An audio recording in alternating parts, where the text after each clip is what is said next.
of Reese on the radio. Whack FM. All right, ladies, buckle up. It's showtime.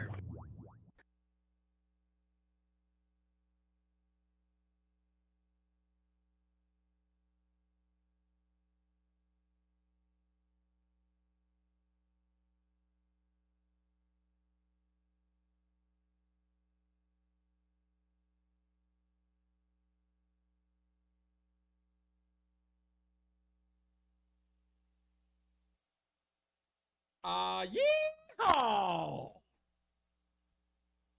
A rootin' tootin', how do you do?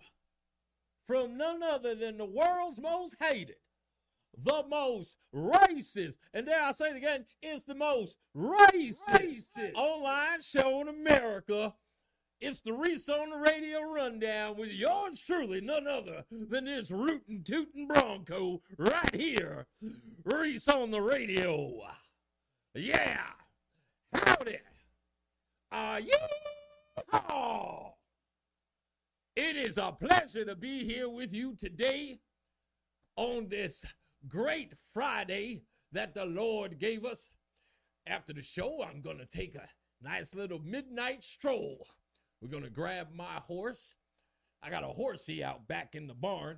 His name's Radio, of course. And me and the old lady going to hop on. We're going to hop on rodeo. She's got a horse. She's a nag. The horse, that is. We're going to hop on her horse. Her horse's name is Nag. We're going to ride on that horse, and we're going to ride down to the Texas Roadhouse. That's all right. Going to go down to the Texas Roadhouse. I'm going to get me a steak, of course. Big, giant, not that New York sirloin. Nobody likes that stuff from New York. I'm going to get me a nice porterhouse. Yeah, big, giant one. Howdy to each and every one of you. And say, you probably didn't know I had this in my arsenal. Oh, I've had this for quite some time. Oh, yeah, absolutely. Sitting right here in my office. I didn't really have a reason to put it on. The wife's from Texas, and she'd been bringing it on over to us. And she said, hey, I need you to start wearing a cowboy hat if we start going out to San Antonio. And I said, okay, one day I'll put it on. I didn't think I would need to. But then some young man put out a little ditty. Old Jason Aldean put out a little ditty called Not in a Small Town. And boy, people shot that little ditty up to #1 on iTunes. And I said to myself, hey, I got to get on board. Got to ride that horse all the way down to the promised land. So what are you looking at there, Apple? What you're looking at there is a newfangled Jason Aldean fan. Now, don't get me wrong, folks. I haven't picked up any of his albums. I've not downloaded one. I still couldn't tell you what the hell he sings, but I support him nonetheless. Yeehaw!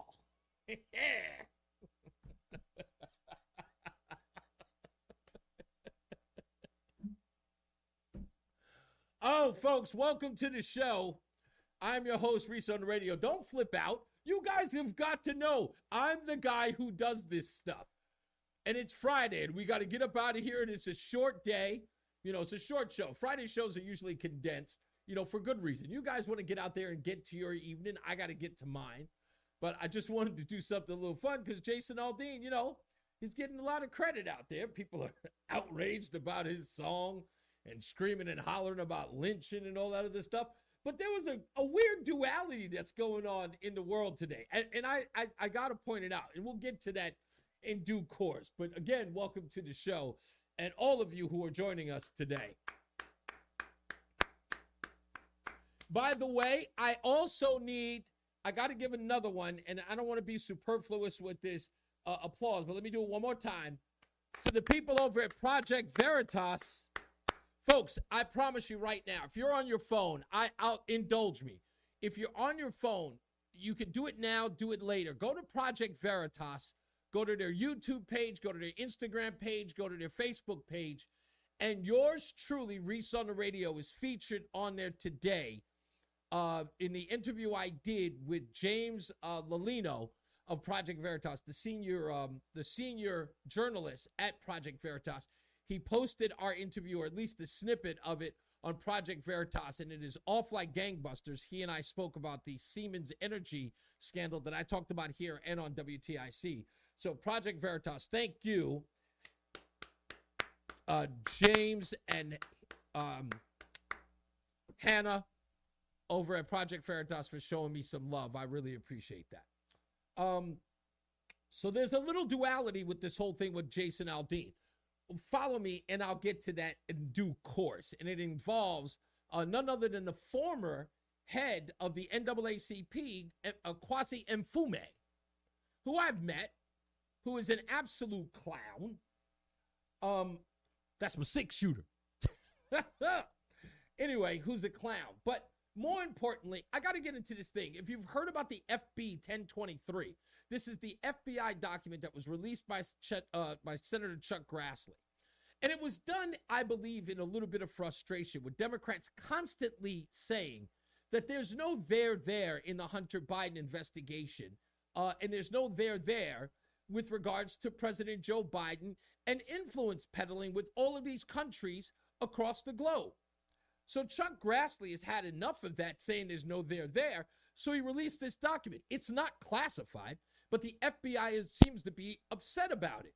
Now, for an organization that can send out the troops for the so-called classified documents that Donald Trump had unauthorized or unauthorized use of or handling of classified documents, they seem to be even more of an uproar about an unclassified document that has nothing to do with them, but has everything to do with the current president. And their anger about it only shows that they are there to protect the president of the United States, which is not their job. They're there to protect us, not the president. They are to follow the leads wherever they go. And this FB or FD 1023 document that is now revealing everything that we've known and has pretty much solidified it. We know that the FBI had this information and did not even investigate one inkling of information on it, even though the people who were involved was one of the most important people to the story. And that is the head of Burisma, who paid the Bidens $10 million in 2 separate installments and said in a private conversation, I don't even know why I'm hiring Hunter Biden. And he speaks as if he's being shaken down by the Bidens by saying, if you don't hire Hunter and you don't give us this $10 million, we may influence the prosecutor to come after Burisma. And so Byron Donalds from Florida had a great exchange today on, I think it was not America's Newsroom. I forget what the morning news show with Bill Hemmer and Dana Perino is.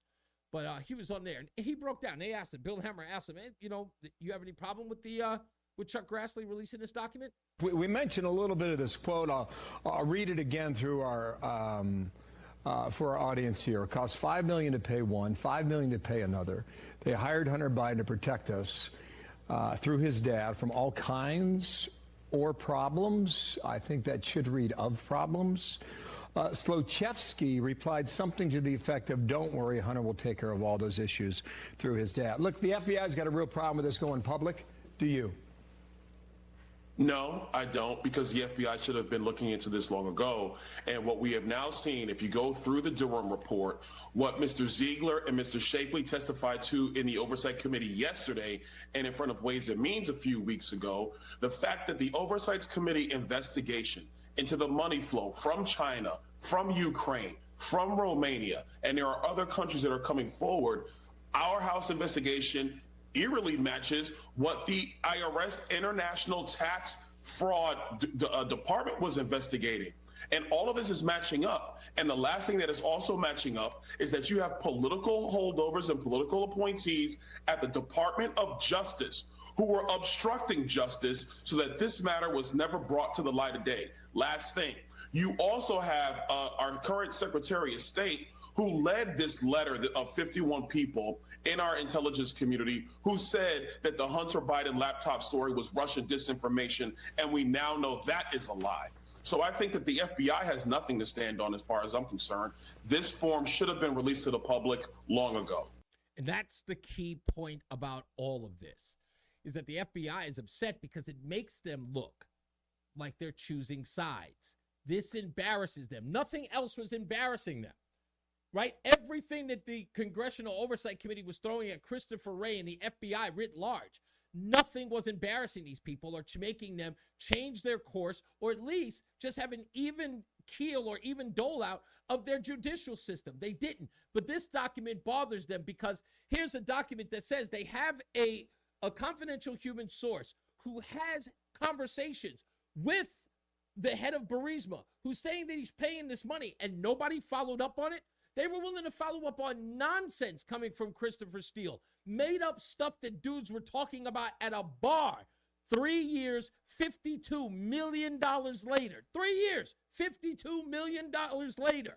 Nothing, Burger. All they had was this one conversation with the head of Burisma, the guy who's, in essence, being extorted. And the FBI never did a thing. So, of course, the FBI's got a problem with it. It makes them look, not feckless, it makes them look corrupt. They own it. They should. But let me go one step further, folks. Whoops. I'm going to go one step further. Remember this? I played it yesterday. We mentioned a little bit of this quote. Oh, wrong one. Sorry. This one. First of all, I have never discussed with my son or my brother or anyone else anything having to do with their businesses, period. How many times have you ever spoken to your son about his overseas business dealings? I've never spoken to my son about his overseas business dealings. Do you stand by your statement that you did not discuss any of your son's overseas business? Yes, I stand by that statement. No, I don't discuss business with my son. I never discussed a single thing with my son about anything having to do with Ukraine. No one has indicated I have. We've always kept everything separate. And I've never discussed my son's business with him because I didn't want any conflict. I don't know what he was doing. I know he was on the board. I found out he was on the board after he was on the board, and that was it. My son's business dealings were not anything with everybody that he's talking about, not even remotely, number one. Nothing to do with me. So here is, Joe Biden, President Joe Biden saying, never have I, never did I, never have I. We've never. The word is never. Doesn't have a new meaning. Never does not mean sometimes. Never does not mean kinda. Never means never, right? Okay? I've never had breasts. Although, I'm getting close. Anyway, no, I put on some pounds. Anyway, never means never. Okay? Which begs the question, why did Dan Goldberg, in the hearing it to do 2 days ago, do this and get completely caught out there? And it's, when I say this is embarrassing, folks, this is embarrassing. You don't ever want to be caught like this. But he did it, and it's no one's fault but his own. From New York, Representative Dan Goldman. Describe a lunch, what we talked about earlier, where Joe Biden came to say hello at the Four Seasons Hotel to lunch that he was having with CEFC executives, right? CEFC, a Chinese oligarch company that is totally in bed with the Chinese government. Here's Dan Goldberg talking about, hey, he had a meeting with them. We know it to be true. He can't deny it. But listen to what he says. That's correct. But what you didn't talk about is what Rob Walker said the origination of that lunch was. And you testified that he said that Hunter told his dad, according to Rob Walker, quote, I may be trying to start a company or try to do something with these guys. Now, let me ask you something. That doesn't sound much like Joe Biden was involved in whatever Hunter Biden was doing with the CEFC if Hunter Biden is telling him that he's trying to do business with them, does it? But it does say that Joe Biden and Hunter had a conversation about his business dealings, doesn't it? First of all, I have never discussed with my son or my brother or anyone else. And Dan realizes it right now that he screwed the pooch. No, but it does show that he told his father he was trying to do business, and he was talking well, to that his is father true. Hunter Biden does try to do business. That's correct. You notice how he throws his hands up in the air like this? He screwed the pooch. Joe Biden said, and I quote, First of all, I have never discussed with my son or my brother or anyone else anything having to do with their businesses, period. How many times have you ever spoken to your son about his overseas business dealings? I've never spoken to my son about his overseas business dealings. Never. Not sometimes. How many times, he was asked by Peter Doocy, how many times? He could have just said, maybe once or twice. Maybe even 3 times. Never. Never. Stand by your statement that you did not discuss any of your son's overseas business. Yes. Any. Not some, any. I stand by that statement. I don't discuss business with my son. I never discussed a single thing with my son about. Never. That's why they all look like clowns. And anybody else who keeps trying to suggest to me that this is all a nothing burger, we're talking about $17 million, at least that the IRS has been able to locate. $17 million in a 5-year span. That's a crap load of money. And it's going to Hunter Biden, where we have a federal document where the head of Reese says, what do I need Hunter Biden on my board for? He's an idiot. My dog is smarter than this guy. And then goes on to say that he's completely being harangued to make sure that Hunter Biden is on the board. Why else would he be there if the man is an idiot, a crackhead, a whoremonger? Why would he be? And he's got no experience. None. Zero. Zilch. We're talking about a guy who had about as much knowledge about the gas and oil business as a guy who puts gas and oil in his vehicle. That's it. He was running an international oil and gas company on the board, for crying out loud. No experience in it. And what did he do? Where's Hunter Biden been ever since the bereavement thing fell apart? Did he end up at Exxon? Did he end up at BP? Did he end up at Chevron? Hell, did he end up anywhere related? Did he end up at Sunoco? No. He became a painter. Really? A painter. That's what we're dealing with. And the rest of these bozos trying to express to us, hey, nothing happened. It's not what you think it is. The real criminal is Trump. Ugh. It's laughable. Now, since I've got time, I've got to get into this joke. Kwasi Mfume, former head of the NAACP. Now, I hate going after these people. They're a joke. They still have the word colored in their name. You couldn't get more antiquated than these people. They're running around screaming about racism, bigotry, and prejudice, but they can't seem to take the word colored out of their name.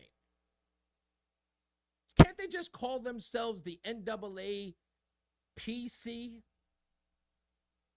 They could do that. NAACP, the National Association for the Advancement of People of Color.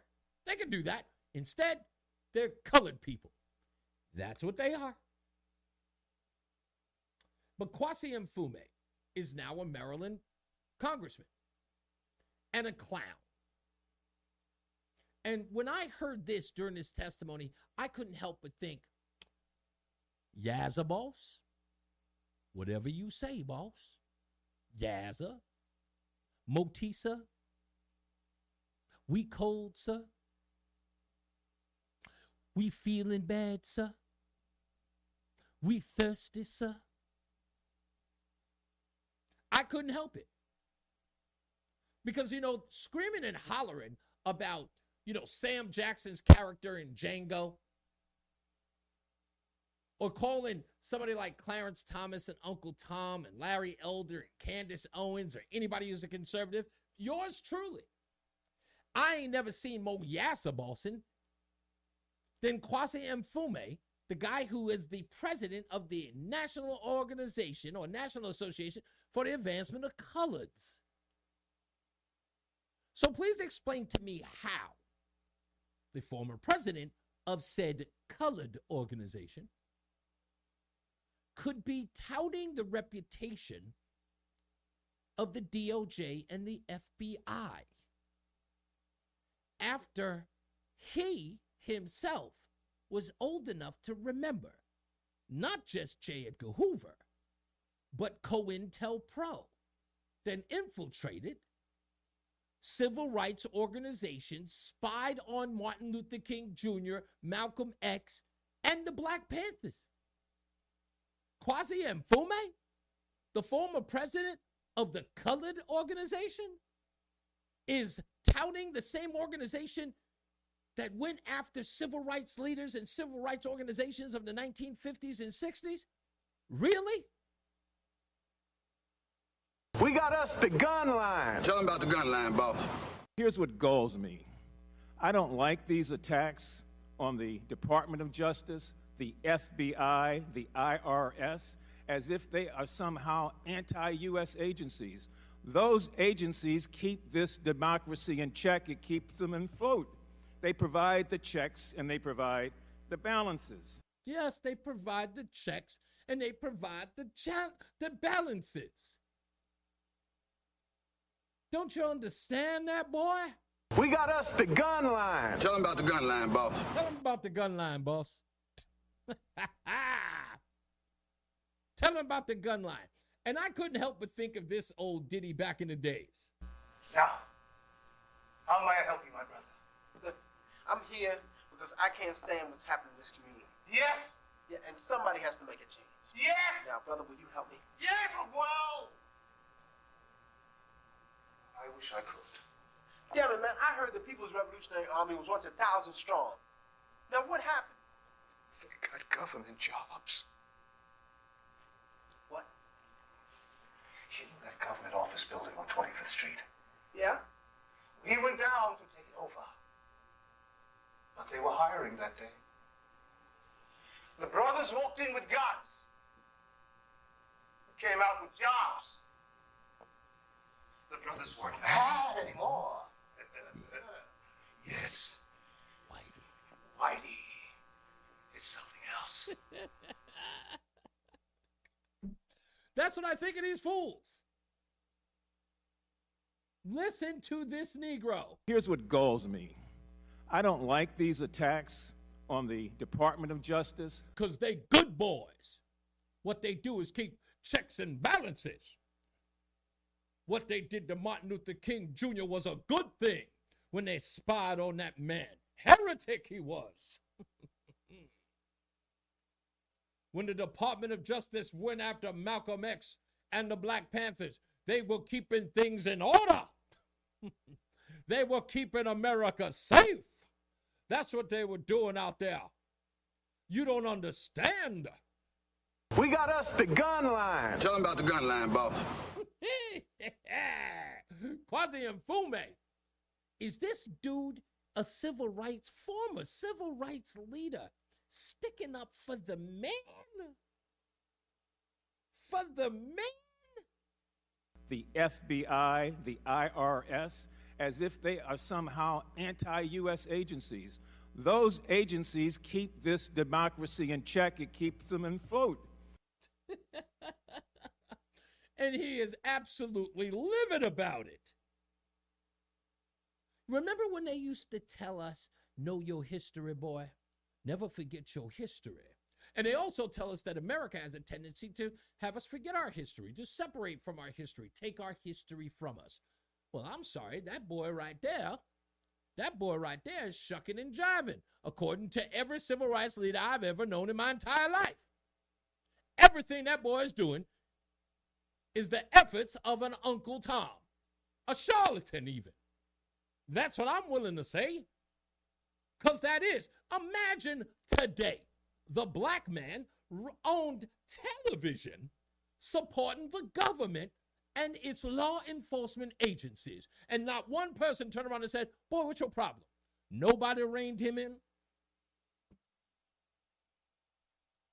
Nobody reined him in. What happened? I am always suspicious of people like Kwasi Mfume, because now he has power. Now, he was just the president of the NAACP. You know what he was? He was just everybody. The government's racist. The world is racist. The country is racist. We got no opportunity. And now he is up at that podium, a congressman, talking about how the government is the good guy now. The government's good. You can trust us now. We're in charge. You ain't got nothing to fear. We got us the gun line. Tell him about the gun line, boss. Tell him about the gun line, boss. We tired, boss. We sick, boss. What we gonna do about our cold, boss?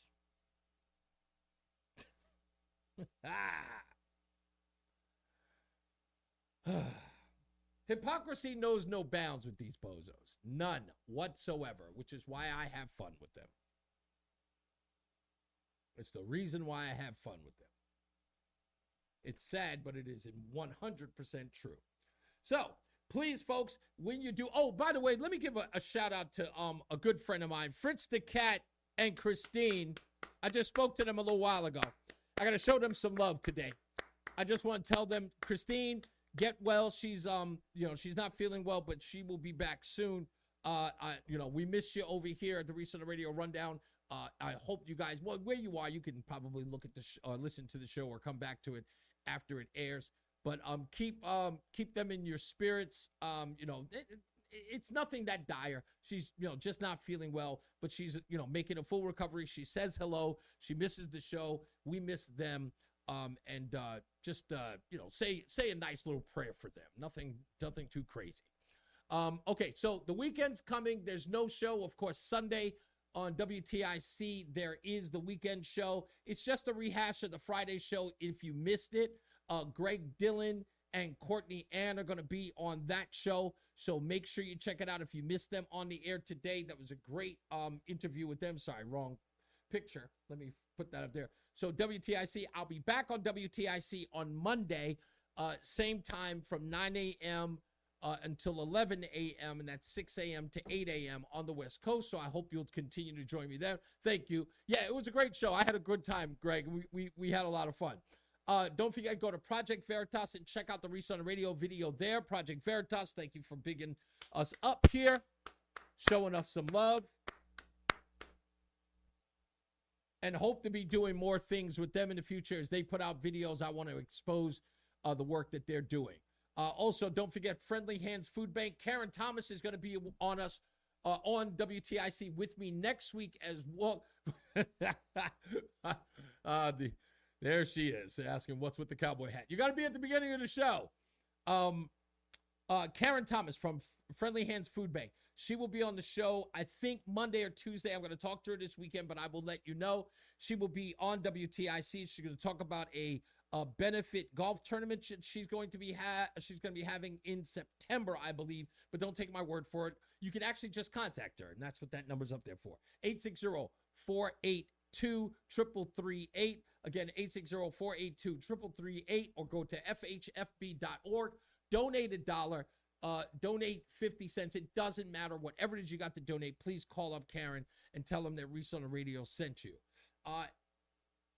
It has always been a blast, folks. It has been a blast all week being here. And thank you for coming to Reese on the Radio and enjoying this ride with me. I want to say this before I go. I've got to give a big shout out to Mike Burrill. Mike Burrill is a good friend. He is I kind of call him like a brother. He's always been good to me. If you know who Mike Burrill is, you know that guy is a good guy. He knows everybody in the industry. He doesn't need to know me. He's spanned the world and been with far more interesting people than little old Reese. And he saw and sees something in me that, be honest with you, I can only be grateful that he sees my vision. And Mike Burrill, hopefully you and I will get an opportunity to work together. And I wish, and I'm hoping that I can serve you as well as you've served me. And that's coming from the bottom of my heart. Thank you for always supporting Reese on the radio. I will always appreciate that. Vertical, what's going on, brother? Mike Burrell, if things work out, he and I will have a huge announcement coming up. And when I say it is big, it is bigger than anything that ever. He'll probably call it small fries, but for me, it's huge. And I thank him for even being remotely interested. Mike Burrell, thank you so much for that. So I appreciate you, brother. All right. And that is our show for tonight. As I always say, radio is free, so we thank you for paying attention. Remember to keep JC in your hearts and in your minds. Sean Patrick, we love you and we miss you. Remember that panic is not planning, so plan your work and work your plan. Me, I'm Reese on the radio. You have a good night and a pleasant weekend, and we hope to see you back here on Monday. Holla, holla, pop your collar. Watch the beginning of the show if you missed the cowboy hat. Yeah!